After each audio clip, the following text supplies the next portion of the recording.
My dad and aunt saw something when they were kids, and my aunt thinks it was God. I grew up in a very religious family. My grandfather on my dad's side was a pastor, so nobody in my family believes in aliens, ghosts, or anything paranormal. That said, my dad and my aunt have a story that no one has ever been able to explain. According to my dad, in 1978, when he was about 6 years old and my aunt was 3, they were alone in the living room one afternoon while my grandmother was in the backyard washing clothes.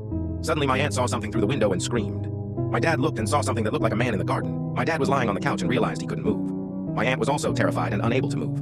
My dad describes the feeling as if he was floating. The thing started getting closer by jumping. It jumped over the wall, then over the gate, and then over the low wall of the porch, ending up right in front of the house. Both of them felt like the man was speaking directly inside their heads, but neither of them remembers what was said. When it reached the window, it jumped high onto the roof.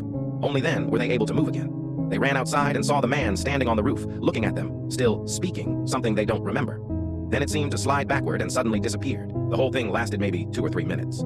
After it vanished, my aunt started crying and had even wet herself from fear. My dad ran to get my grandmother, but she said she hadn't seen anything. When my grandmother asked my aunt what had happened, my aunt said she had seen God. According to my dad, it was a humanoid being, short and thin, with a head that was too big for its body.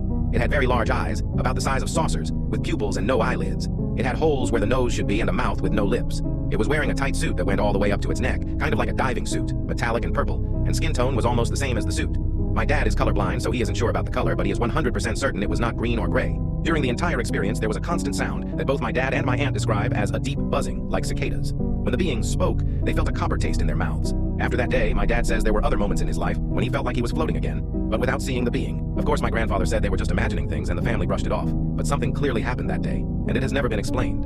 Interestingly, around that same time, there was an official investigation happening here in Brazil into UFO sightings, known as Operação Prato. Does anyone have any idea what this could have been?